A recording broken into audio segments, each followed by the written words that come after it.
الحمد لله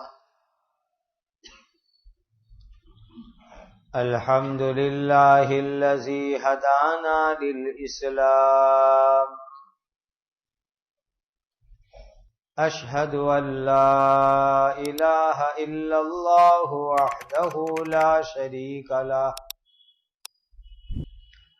وأشهد أن سيدنا وشفيعنا ومولانا محمدا عبده ورسوله صلوات الله تبارك وتعالى عليه وعلى آله وأصحابه وذرياته وأهل بيته وأهل طاعته وبارك وسلم تسليما كثيرا كثيرا أما بعد فأعوذ بالله من الشيطان الرجيم بسم الله الرحمن الرحيم والذين كفروا بعضهم أولياء بعض إلا تفعلوه تكن فتنة في الأرض وفساد كبير۔ یہ سورہ انفال کی 73 یعنی 73 نمبر کی آیت ہے۔ اللہ سبحانہ و تعالی کے پاک ارشاد کا خلاصہ ہے، اور کافر لوگ آپس میں ایک دوسرے کے دوست ہیں، یعنی آپس میں ایک دوسرے کے دوست اور وراثت میں حصے دار ہے۔ اگر تم شریعت کے احکام پر عمل نہیں کرو گے تو زمین میں بڑا فتنہ اور فساد پھیل جائے گا۔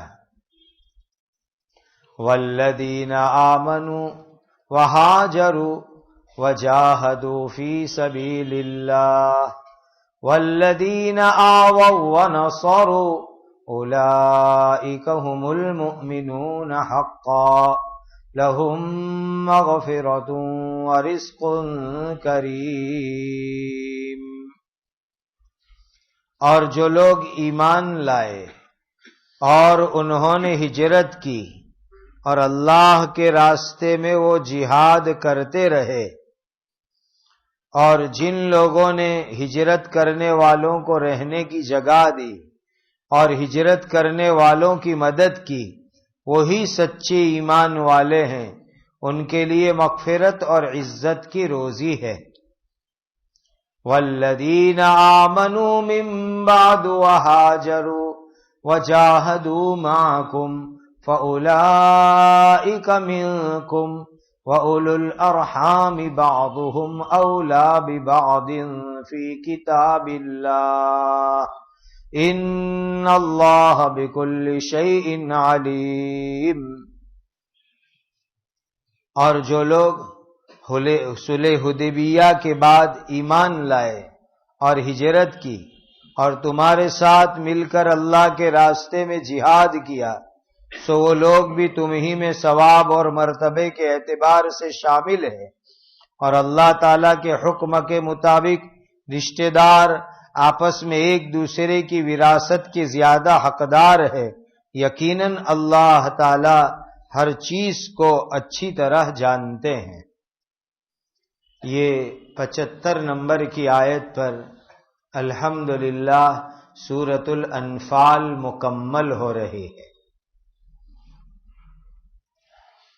پہلی بات، گزشتہ مجلس میں ایک مضمون آیا تھا کہ جب صحابہ ہجرت کر کے مدینہ منورہ جانے لگے تو مدینہ میں ان کا کوئی رشتہ دار نہیں تھا، تو اب ہجرت کرنے والے صحابی کا اگر انتقال ہو جائے تو اس کا مال وارثے میں، میراث میں کس کو دیا جائے؟ تو اس وقت انصار مدینہ کے اور مکہ کے مہاجرین، ان میں نبی کریم صلی اللہ علیہ وسلم نے آپس میں بھائی چارہ کروا دیا تھا کہ اگر کسی مہاجری کا انتقال ہو جائے تو انصاری بھائی کو میراث مل جائے گی۔ لیکن پھر قانون آ گیا کہ اب جو وارثے کی وینچڑی ہوگی وہ رشتہ داری اور سگائی کی بنیاد کے اوپر ہوگی، یعنی جو باپ بیٹے اور بیٹیاں، ماں باپ دادا، اس طریقے کی جو اولاد رشتہ دار ہے وہی لوگ آپس میں وارثہ ویچڑی کریں گے۔ وہ جو شروع زمانے میں ایک مجبور ضرورت کی وجہ سے میراث کا قانون تھا، گویا اس کو ختم کر دیا گیا، اور اب قیامت تک یہی مسئلہ ہے۔ کسی انسان کا انتقال ہو جائے تو اس کے مال میں سے اس کے لڑکوں کو ملے گا، اس کی لڑکیوں کو ملے گا، اس کی ماں کو ملے گا، اس کے باپ کو ملے گا، اس کی بیوی کو ملے گا، بیوی کا انتقال ہو جائے شوہر کو ملے گا۔ اس طریقے سے شریعت کے قانون کے مطابق نزدیک کے رشتہ داروں میں وارثہ وینچنی ہوگی۔ لیکن بعض مرتبہ ایسا ہوتا ہے کہ کسی انسان کا انتقال ہو گیا اور لڑکے ہی نہیں ہیں، اولاد ہی نہیں ہے، تو پھر چچیرے بھائی بہنوں کو، چچا کی اولاد کو، اس طرح کے دور کے رشتہ داروں کو بھی وارثے میں حق لگتا ہے۔ تو اب قیامت تک کا یہ قانون آ گیا کہ مال مرنے کے بعد جو تقسیم کیا جائے گا وہ رشتہ داروں میں تقسیم کیا جائے گا۔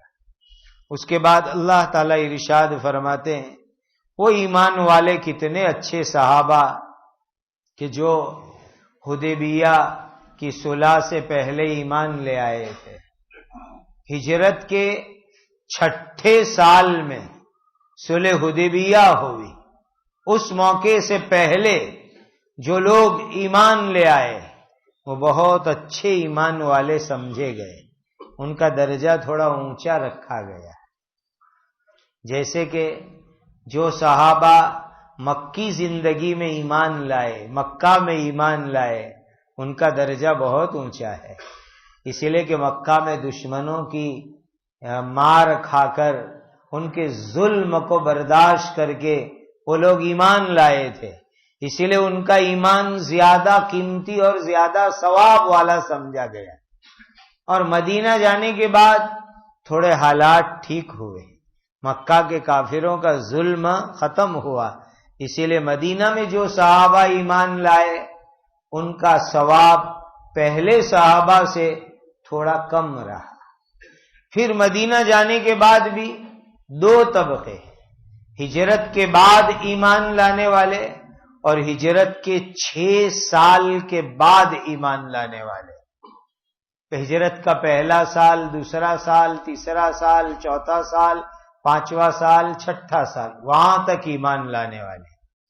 پھر دوسری کیٹیگری آئے گی ہجرت کے 7ویں اور 8ویں سال میں ایمان لانے والے، اور تیسری کیٹیگری آئے گی 8ویں سال میں، جب مکہ جیت لیا گیا، فتح ہو گیا، اس کے بعد جو حضور کی زندگی کے آخری دن تک ایمان لائے وہ تیسرے کیٹیگری کے اندر آتے۔ یہ 3 طرح کے صحابہ کے اندر بھی کیٹیگری رہے گی۔ ایک جو مکہ میں ایمان لائے وہ تو ہے ہی ہے، سب اونچے درجے کے، لیکن ہجرت کے بعد بھی 3 درجے، ایک صلح حدیبیہ سے پہلے، دوسرے مکہ کی فتح سے پہلے، اور تیسرا نبی کریم صلی اللہ علیہ وسلم کے انتقال سے پہلے۔ تو جو حضور کی زندگی میں ایمان لائے اور ہجرت بھی کی، اللہ کے راستے میں انہوں نے محنت بھی کی، اور جنہوں نے ہجرت کر کے آنے والے صحابہ کی مدد کی، ان کو مدینہ میں رکھا، مدینہ میں جگہ دی، گھر دیا، مکان دیا، وہ سب کو اللہ تعالی آخرت کے اندر جو ہے مغفرت دیں گے اور جنت میں عزت کی روزی عطا فرمائیں گے۔ اور جو بعد میں ایمان لائے ان کو بھی اللہ تعالیٰ ایسے اونچے اونچے درجے عطا کریں گے۔ جب 8 ہجری میں یعنی ہجرت کے 8ویں سال مکہ فتح ہو گیا، جیت لیا گیا، تو نبی کریم صلی اللہ علیہ وسلم نے اعلان کیا لا ہجرت بعد الفتح، مکہ فتح ہو گیا۔ اب جو مکہ سے مدینہ لوگ ہجرت کر کے آتے تھے وہ ہجرت بند ہو گئی، ختم ہو گئی۔ اب تو تم جہاں ہو، جو مکہ میں رہتے وہ مکہ میں رہو، جو مدینہ میں رہتے مدینہ میں رہو، اللہ کے دین کی محنت کرتے رہو اور حضور نے جو طریقے سکھلائے اس پر عمل کرتے رہو، اللہ تم کو ثواب دیں گے۔ اب قیامت تک کے لیے یہ قانون آیا کہ اگر آپ کسی جگہ رہتے ہو، کسی شہر میں، کسی ملک میں، کہ وہاں اسلام پر عمل کرنا پاسبل نہیں ہے، اسلام پر عمل نہیں ہو سکتا، تو پھر ایسے ملک سے ہجرت کر کے دوسری جگہ چلے جانا مسلمانوں کے لیے ضروری اور کمپلسری ہو جاتا ہے۔ الحمدللہ، اللہ کا بہت احسان ہے کہ اس ملک میں ہم بہت عافیت سے اسلام پر عمل کر سکتے ہیں، کوئی پابندی نہیں ہے، بلکہ دنیا کے دوسرے بہت سارے ملکوں کے مقابلے میں اس ملک میں دین پر عمل کرنے میں جو آزادی ہے وہ اللہ تعالیٰ کا بہت بڑا فضل و کرم ہے۔ اور وہ ہمارے بزرگوں نے جو اس ملک کی آزادی میں قربانیاں دی، پھر آزادی کے بعد جب ملک کا کانسٹیٹیوشن بنا، بندھارن بنا، دستور بنا، جس بندھارن پر یہ ملک چل رہا ہے، اس وقت کے اوپر جو ہمارے بزرگوں نے قربانیاں دی، محنت کی، فکر کی، یہ سب اس کی برکتیں ہیں کہ ہم بہت عافیت سے اس ملک میں عزت کے ساتھ رہتے ہیں، مسجدیں بنتی ہے، مدرسے چل رہے ہیں، دعوت کا کام ہو رہا ہے، اجتماعات ہو رہے ہیں، خانقاہیں ہو رہی ہے، دینی پروگرام ہو رہے ہیں، یہ ساری کی ساری جتنی دینی محنتیں، یہ برکت ہے کہ ان بزرگوں نے ملک کا دستور اور بندھارن کانسٹیٹیوشن بن رہا تھا تو اس وقت جو انہوں نے محنت کی اور آزادی میں جو قربانیاں دی، یہ سب اس کی برکت ہے۔ وہ قربانی دے کے گئے اور پھل میٹھے ہم کھا رہے ہیں، عافیت سے ہم زندگی گزار رہے ہیں، عزت سے زندگی گزار رہے ہیں۔ تو جس ملک میں دین پر عمل نہیں ہو سکتا وہاں سے ہجرت کرنا ضروری ہو جاتا ہے، آج بھی یہی مسئلہ ہے۔ اور جہاں پر گناہ کا ماحول عام ہو اور آدمی گناہ سے بچ نہیں سکتا ہو تو ایسی بستی سے دوسری بستی میں چلے جانا چاہیے۔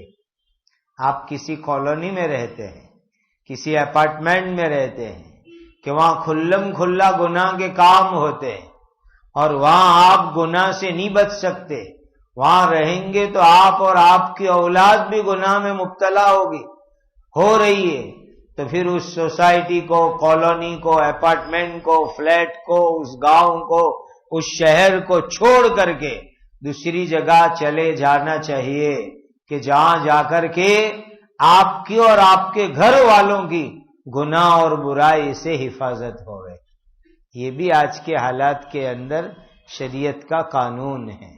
تو جو صحابہ شروع میں ایمان لائے، بعد میں ایمان لائے، سب کو اللہ تعالیٰ نے اجر اور ثواب کی دولت سے مالا مال فرمایا اور سب کو اللہ جنت میں اونچا مقام عطا فرمائیں گے۔ اس آیت پر جا کر سورہ انفال پوری ہوتی ہے۔ اب اس کے بعد جو سورت ہے، اس سورت کے 2 مشہور نام ہیں، فیمس نام ہیں۔ ایک نام ہے سورہ براءت، دوسرا نام ہے سورہ توبہ۔ 2 نام ہے اس سورت کے، اور یہ سورت نبی کریم صلی اللہ علیہ وسلم جب ہجرت کر کے مدینے پاک تشریف لے گئے، اس وقت تک اس زمانے کے اندر یہ سورت اللہ نے آسمان سے دنیا میں اتاری۔ اس سورت میں 129 آیتیں ہیں، اور عجیب بات یہ ہے کہ 113 یا 114 نمبر پر یہ سورت اللہ نے اتاری ہے۔ سمجھ رہے ہو کچھ بات؟ قرآن میں ٹوٹل 114 سورتیں ہیں، اور یہ سورت 113 یا 114 نمبر پر اتری۔ کیا میننگ ہوا؟ بالکل اخیر کے اندر اللہ تعالی نے اس سورت کو دنیا کے اندر اتارا ہے، بالکل اخیر میں۔ اور اس کے اندر ایک تو اس کا نام براءت ہے، اور دوسرا نام اس کا سورہ توبہ رکھا گیا ہے۔ توبہ تو اسی لیے کہ بندے کی توبہ اللہ سبحانہ و تعالی قبول فرماتے ہیں۔ بڑے سے بڑے گنہگار، پاپی، مجرم کی توبہ اللہ قبول فرماتے ہیں۔ اس کو اس صورت میں بیان کیا گیا، اسی لیے اس صورت کا نام توبہ رکھا گیا۔ برات کا میننگ کیا ہوتا ہے؟ برات کا میننگ یہ ہوتا ہے کہ آپ کسی سے تعلق ختم کر دو، سبن ختم کر دو، اور آپ کسی سے الگ ہو جانا چاہتے ہو۔ کسی کی دوستی آپ کو اچھی نہیں لگتی، کسی کے ساتھ اٹھنا بیٹھنا آپ کو برا لگتا ہے، تو آپ اس سے الگ اور دور ہو جاؤ۔ اس کو عربی میں، اردو میں کہتے ہیں برات کر لینا۔ کہتے کہ بھائی اس سے آپ کی دوستی ہم نے سنا، نہ بھائی نہ، اس سے میری کوئی دوستی نہیں ہے، اسی کو کہتے ہیں برات کرنا۔ سنا یہ آپ کا جو ہے بیٹا ہے، نہ بھائی نہ، یہ میرا بیٹا نہیں ہے، اسی کو کہتے ہیں برات کرنا۔ اس صورت کے اندر اعلان کیا گیا کہ مشرک کافر لوگوں کا اسلام اور مسلمانوں سے اور مسلمانوں کے مرکز مکہ مکرمہ سے کوئی تعلق نہیں ہو سکتا، یہ تعلق ان سے ختم ہے۔ اس کا اعلان اس سورت کے اندر کیا گیا، اسی لیے اس سورت کا نام سورہ برات بھی رکھا گیا ہے۔ ایک عجیب بات جو آپ میں سے بہت سے لوگ جانتے بھی ہیں کہ یہ ایسی سورت ہے کہ اس کے شروع میں بسم اللہ نہیں لکھی جاتی۔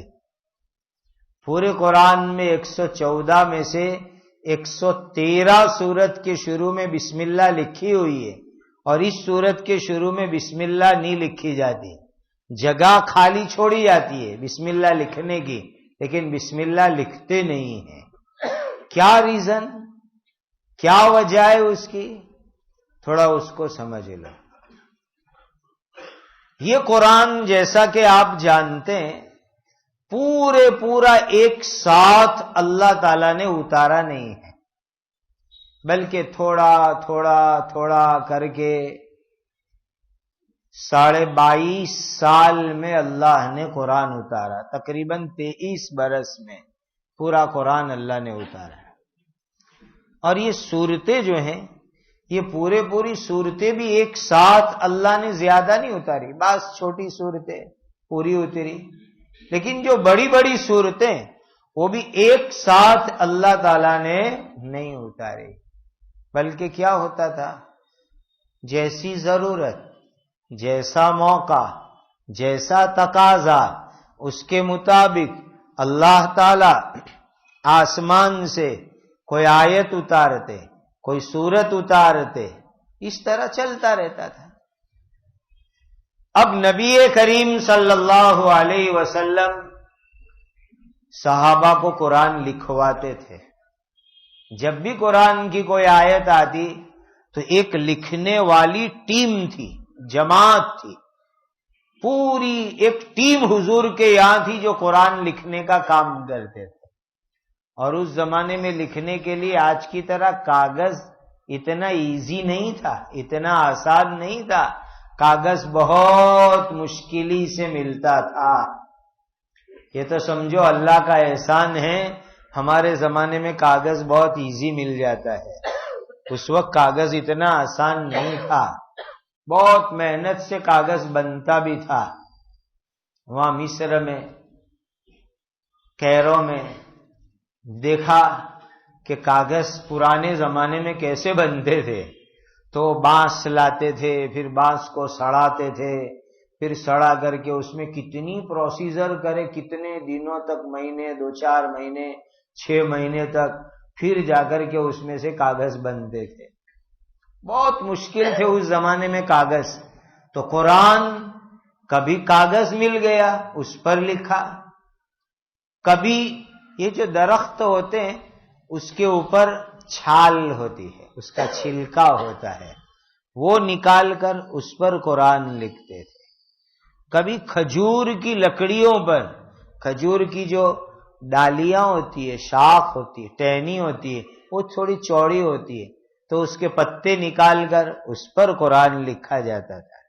کبھی کوئی اچھا پتھر مل گیا سلیٹ جیسا، اس پر قرآن لکھتے تھے۔ کبھی کپڑے پر لکھتے تھے۔ گویا کہ اس زمانے میں کاغذ اتنا ایزی نہیں تھا، بہت مشکل سے کاغذ ملتا تھا، تو کبھی پتھر پر، کبھی لکڑی پر، کبھی ہڈی پر، کبھی چمڑے پر، چمڑے پر بھی قرآن لکھتے تھے، جانور کا چمڑا نکال کے سکھا کر اس پر بھی قرآن لکھتے تھے۔ الگ الگ چیزوں پر کاغذ قرآن لکھا جاتا تھا۔ اب جب بھی قرآن کی کوئی آیت آتی، سورت آتی، تو نبی کریم صلی اللہ علیہ وسلم وہ لکھنے والی ٹیم کو بلاتے، آؤ لکھو۔ اور قرآن کے اللہ کی یہاں سے آنے کا کوئی ٹائم فکس تھوڑا ہی ہوتا تھا، وہ تو جب اللہ کی مرضی ہوتی، حضرت جبرائیل تشریف لاتے اور اللہ کے یہاں سے قرآن سنا کے چلے جاتے تھے۔ کبھی کبھی تو ایسا ہوا کہ نبی کریم صلی اللہ علیہ وسلم دسترخوان پر کھانے کے لیے بیٹھے ہیں اور جبرائیل آ گئے اور آ کر کے قرآن سنانا شروع کر دیا۔ کبھی کبھی تو ایسا ہوتا تھا کہ اللہ کے نبی صلی اللہ علیہ وسلم بستر پر آرام کر رہے، ماں عائشہ ہے، اور اسی وقت پر اللہ تعالیٰ نے قرآن اتارنا شروع فرما دیا۔ کبھی آپ اونٹنی پر بیٹھے ہیں، سفر میں جا رہے ہیں، اور چالو سفر میں جبرائیل آ گئے اور قرآن کی آیت آنا شروع ہو گیا۔ الگ الگ ٹائم پر، الگ الگ جگہ پر اللہ تعالیٰ نے قرآن اتارا، کبھی سفر میں، کبھی مکہ میں، کبھی مدینہ میں، کبھی گھر میں، کبھی مسجد نبوی میں، کبھی جنگ کرنے گئے دشمنوں کے ساتھ تو وہاں میدان میں کسی بھی جگہ کے اوپر قرآن کا اترنا شروع ہو جاتا تھا۔ تو جو قرآن لکھنے والی ٹیم تھی ان کو کاتبین وحی کہا جاتا ہے، وحی لکھنے والے فرشتوں کی جماعت، صحابہ کی جماعت۔ حضور ان کو بلا کے کہتے تھے کہ لکھو قرآن۔ پھر جبرائیل حضور کو یہ بھی بتلاتے تھے کہ یہ آیت جو ہم آپ کو سنا رہے ہیں، 1، 5، 10، 15 جو آیت بھی سنا رہے ہیں، یہ آیت یہ الحمد سورت کی ہے، سورہ توبہ کی ہے، سورہ انفال کی ہے، سورہ بقرہ کی ہے، سورہ آل عمران کی ہے، سورہ کاف کی ہے، سورہ یاسین کی ہے، سورہ طٰہٰ کی ہے، سورہ تبارک کی ہے۔ جون سی بھی سورت کی وہ آیت ہو، جبرائیل کہتے تھے کہ وہ اس سورت کی ہے، اور نمبر بھی بتلا دیتے تھے کہ سورہ یاسین میں 21 نمبر پر یہ آیت رکھنی ہے، یہ آیت کے بعد رکھنا ہے، اس آیت سے پہلے رکھنا ہے۔ پوری سیٹنگ بھی جبرائیل بتاتے تھے۔ اس طریقے سے نبی کریم صلی اللہ علیہ وسلم قرآن کو لکھواتے تھے۔ تو یہ جو ہمارے یہاں قرآن اس وقت پر اس کی صورتیں ہیں، اور یہ صورتوں کے اندر جو آیتوں کی ترتیب ہے، یہ ترتیب اللہ کے یہاں سے آئی ہوئی ترتیب ہے۔ اللہ نے خود جبرائیل امین کے ذریعے سے یہ ترتیب بھی بتلائی، اس ترتیب سے رکھا جائے۔ اور پھر جس ترتیب سے قرآن اترا، صورتیں بنی، اس ترتیب سے لکھا نہیں گیا۔ بلکہ لکھنے میں کیا ہوا کہ سورہ یاسین دیکھ لو، سورہ طٰہٰ دیکھ لو، سورہ مزمل دیکھ لو، ارے سورہ اقرا بسم ربک الذی خلق دیکھو، سب سے پہلی سورہ اقرا اللہ نے اتاری مکہ میں، لیکن وہ ڈائریکٹ 30ویں سپارے میں جا کر کے آتی ہے، سب سے اخیر کے سپارے میں، حالانکہ سب سے پہلی سورہ اقرا اللہ نے اتاری، لیکن اس کا نمبر 30ویں سپارے میں آتا ہے۔ سورہ مزمل یہ دوسرے نمبر پر اللہ نے اتاری، لیکن اس کا نمبر بھی بہت بعد میں آتا ہے، اخیر کے سپاروں میں۔ اور سورہ بقرہ یعنی الف لام میم والی سورت، وہ تو ہجرت کے بعد اللہ نے اتاری، وہ دوسرے نمبر پر الحمد کے بعد رکھی گئی۔ یہ جو پوری ترتیب ہے، یہ ترتیب میں انسان کی عقل نہیں چلی، بلکہ قرآن کی آیتوں کی ترتیب بھی اللہ کے یہاں سے بتلائی گئی۔ اور یہ جس ترتیب میں ابھی قرآن ہمارے سامنے ہے، یہ صحابہ کرام نے آپس کے اتفاق سے، آپس کے مشورے سے قرآن شریف کی یہ ترتیب پر پورا قرآن صحابہ کرام نے جو ہے جمع کیا اور پوری امت کو پہنچایا۔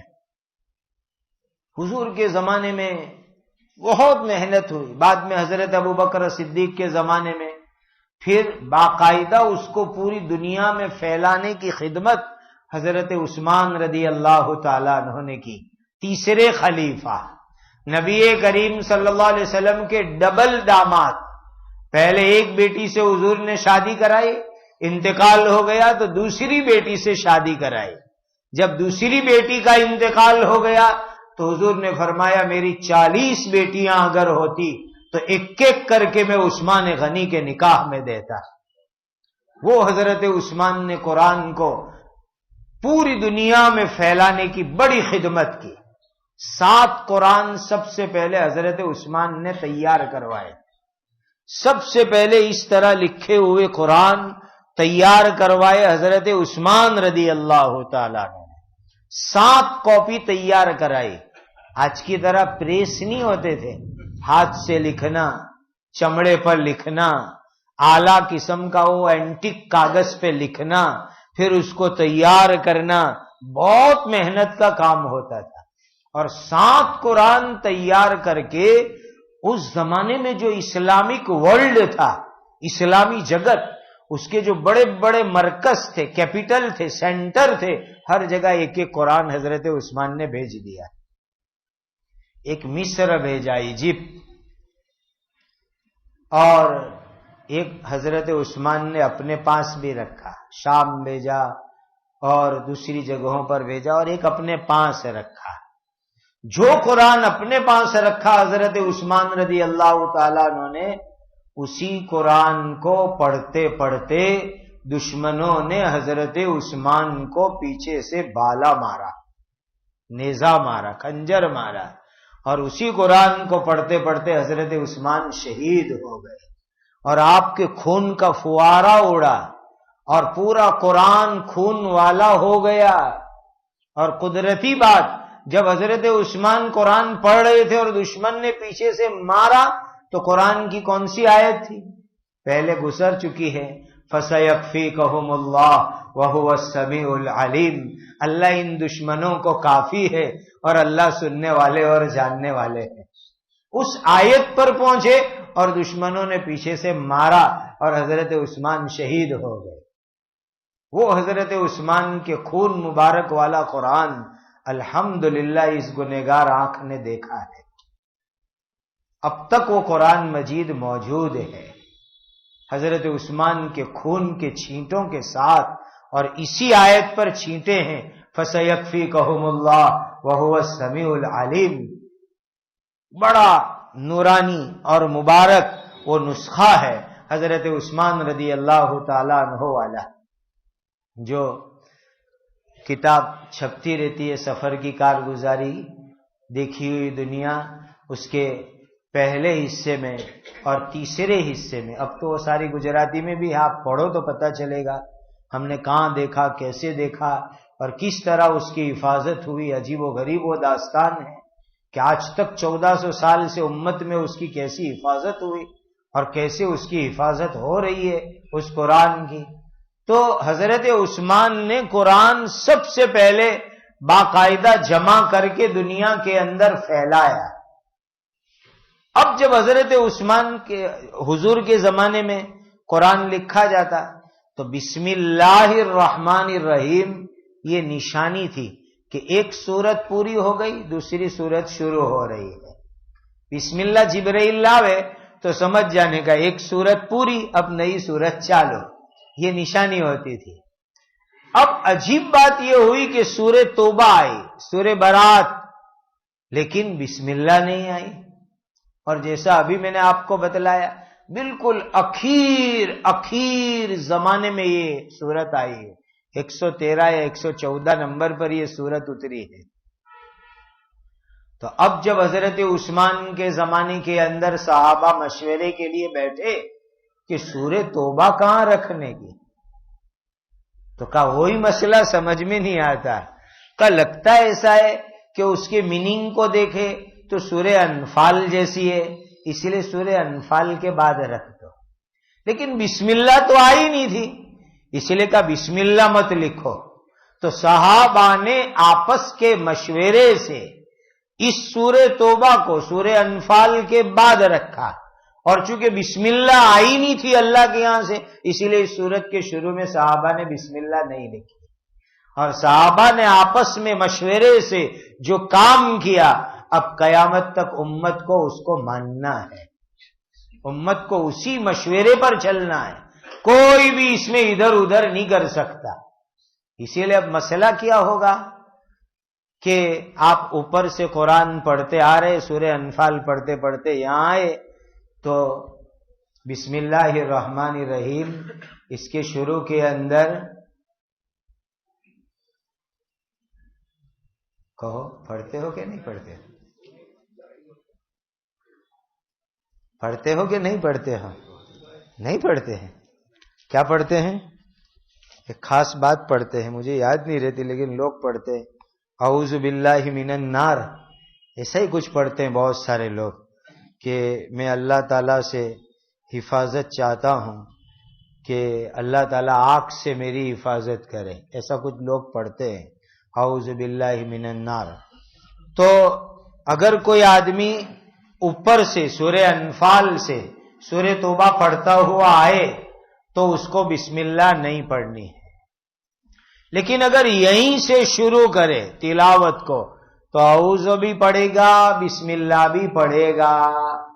یہ مسئلہ سمجھ لو اچھی طریقے سے کہ اوپر سے تم پڑھتے پڑھتے آ رہے ہو اور آگے بڑھ رہے ہو. اب سورہ انفال پوری ہوئی اور سورہ برات شروع ہو رہی ہے تو بسم اللہ نہیں پڑھیں گے. لیکن یہیں سے آپ پڑھنے بیٹھے اور یہیں سے پڑھنا شروع کر رہے ہیں، جیسے انشاءاللہ آئندہ پیر کو ہم اس سورت کو شروع کریں گے تو بسم اللہ پڑھی جائے گی، اعوذ بھی پڑھی جائے گی.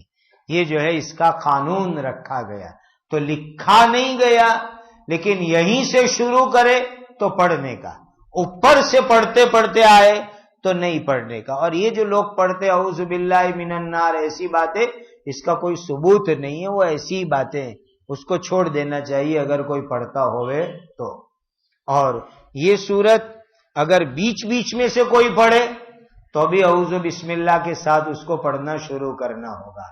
تو یہ سورت کا نام سورہ توبہ ہے، سورہ برات ہے، 129 آیت کریمہ ہیں، اور اس کے اندر بھی بہت اچھے اچھے احکام اور قانون اللہ تعالیٰ نے بیان کی. اندازہ لگاؤ کہ جب سورت اخیر میں اتری تو لاسٹ اینڈ فائنل باتیں آئی ہوگی کہ جو قیامت تک کے لیے انسانوں کو اس کے اوپر عمل کرنا ہے.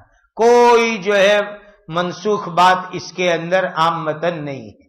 تو بہرحال یہ سورہ توبہ ہے جس کے اندر بڑی حج کا بھی تذکرہ ہے، حضور کی زندگی کے آخری حج سے پہلے والے حج، اور دوسری بہت اہم باتیں ہیں. اللہ تعالیٰ عافیت سے ہم سب کو اس سورت کے انوار اور علوم سے مالا مال فرمائے. اور پچھلی سورہ انفال میں جو احکام تھے اللہ عافیت سے عمل کی توفیق عطا فرمائے، اور اس کے نواہی سے بچنے کی اللہ ہمیں توفیق عطا فرمائے.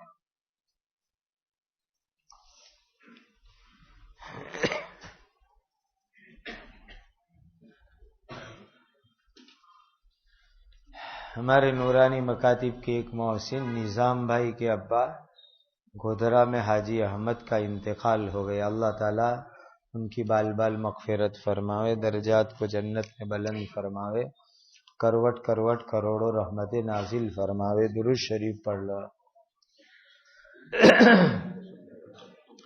الحمدللہ رب العالمین، سبحان اللہ و بحمدہ، سبحان اللہ العظیم. اللہم صل علی سیدنا محمد وعلی آل سیدنا محمد صلاة تنجینا بها من جمیع الاحوال والآفات وتقضی لنا بها جمیع الحاجات وتطہرنا بها من جمیع السیئات وترفعنا بها عندك على الدرجات وتبلغنا بها اقصى الغایات من جمیع الخیرات فی الحیات وبعد الممات انك على كل شيء قدیر. یا ذا الجلال والاکرام، یا ذا الجلال والاکرام، یا ذا الجلال والاکرام. اے اللہ ہم سب کے سب گناہوں کو معاف فرما. اے اللہ سورہ انفال جو مکمل ہوئی اس کو قبول فرما، اس کو اپنی رضا اور خوشنودی کا ہم سب کے لیے ذریعہ بنا دیجیے. سورہ توبہ جو شروع ہو رہی ہے اس کے علوم، معارف، حکم سے ہم سب کو مالا مال فرما دیجیے. اے اللہ اس درس قرآن کی نسبت سے آپ کے جتنے بندے اور بندیاں یہاں پہنچتے ہیں ان سب کی حاضری کو اپنی رضا کا ذریعہ بناؤ، زندگی میں خوشگوار دینی تبدیلی کا ذریعہ بناؤ. قرآن کے انوار برکات سے ہمیں دنیا آخرت میں مالا مال فرماؤ. ربنا آتنا فی الدنیا حسنۃ وفی الآخرۃ حسنۃ وقنا عذاب النار.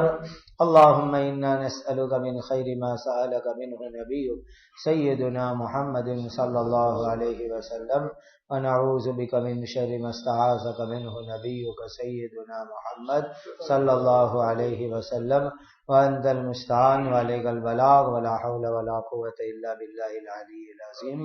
وصلى الله وسلم على سيدنا محمد وآله وأصحابه أجمعين. سبحان ربك رب العزة عما يصفون وسلام على المرسلين والحمد لله رب العالمين.